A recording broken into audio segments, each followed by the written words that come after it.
Litentry is a decentralized identity aggregator developing on Polkadot that enables linking user identities across multiple networks. Litentry aims to provide liquidity, interoperability, and consistency to data querying. Their protocol can be widely adopted in DeFi, on-chain governance, and customized data services. Now, I had previously done a dedicated review video of Litentry, which you can find at the end of this video if you are interested, but in today's video I'll be summarizing Litentry a bit, and then I'll be mostly talking about the two crowd loans, Litmus on Kusama and Litentry on Polkadot. Also, before we begin, I'd like to thank the team for supporting this channel.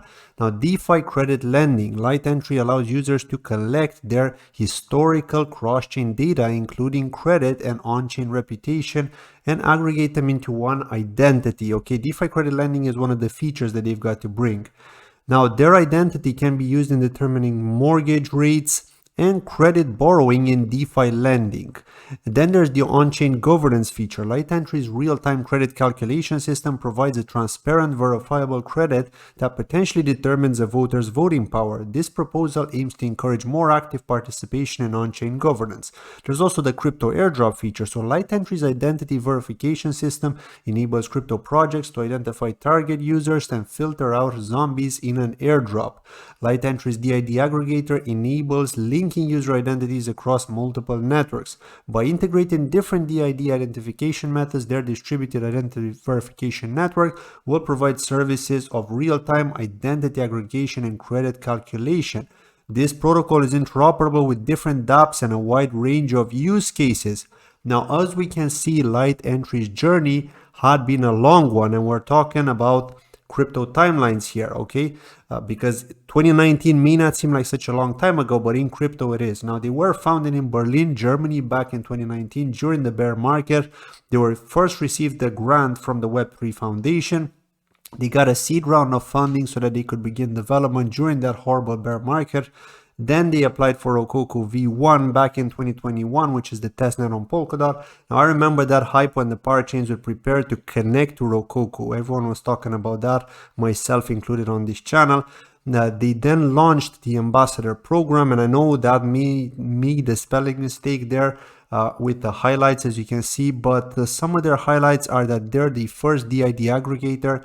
They were listed on Binance and got the Web3 Foundation grant program and have joined the Polkadot parachain auctions, which means they'll hopefully become a parachain. Now, you have to remember here that there will be 100 parachains, and so even the ones that don't receive a lot of contributions at the start will make it, as long as they're ready code-wise. People will contribute enough DOT to them to help them win. And it's been proven with the Kusama ones too, which I've been covering on this channel.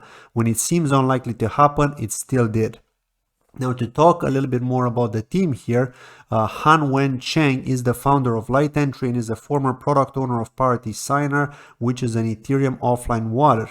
They also have a development team of 11 members and are currently based in Berlin, Germany. I don't think I covered the team information when I did the initial review of Litentry. I wasn't able to find them, but here they are in this video.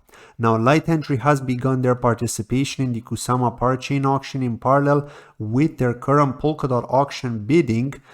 They're aiming to bid for slot 23 to 25, which has started from January 21st. So now we're going to talk a little bit about the reasons behind Litentry's participation in the Kusama auction.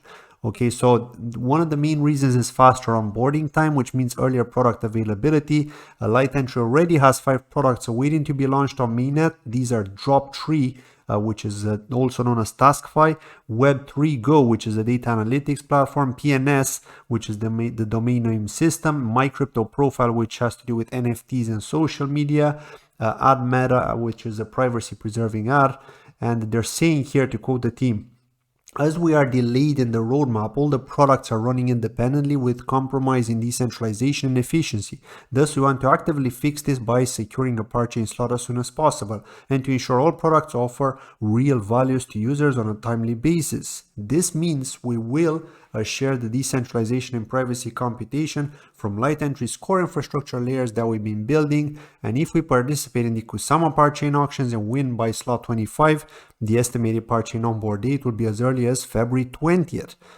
Litmus as a Kusama parachain will be the canary network of the Litentry mainnet, so experimental features will be firstly onboarded there.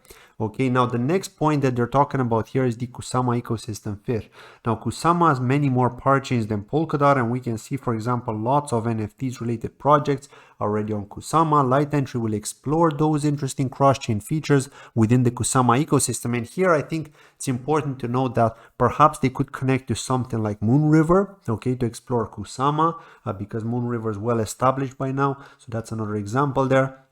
Also lower cost. So based on the previous crowd loan on Kusama, there are 75% chances that a project will need less than 30,000 KSM to win, and 85% chances that they need less than 50k KSM to win, compared to the Polkadot auctions where the existing winners raised $35.7 million and $7.6 million respectively to get a slot.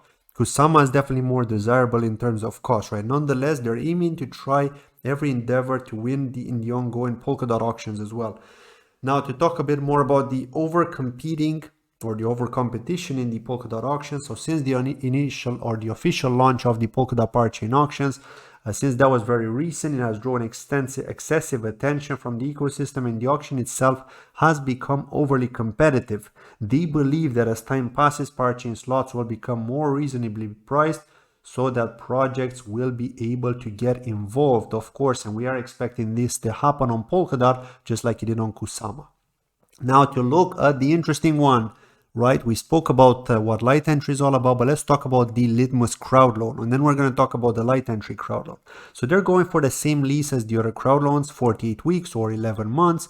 Now 50,000 KSM is their hard cap, and you'll receive 30 lit, L-I-T, that's the ticker symbol for each one KSM that you contributed. And yes, you read that right, lit, the same token as Litentry, which is already trading, as we can see on CoinMarketCap. Also, Litmus rewards will all be linearly distributed once they win a parachain auction and go through the launch phases. Okay, so that's something to note here, that you're not going to get a set percentage like you would with other crowd loans. Okay, some crowd loans decide that they're just going to do the linear unlock.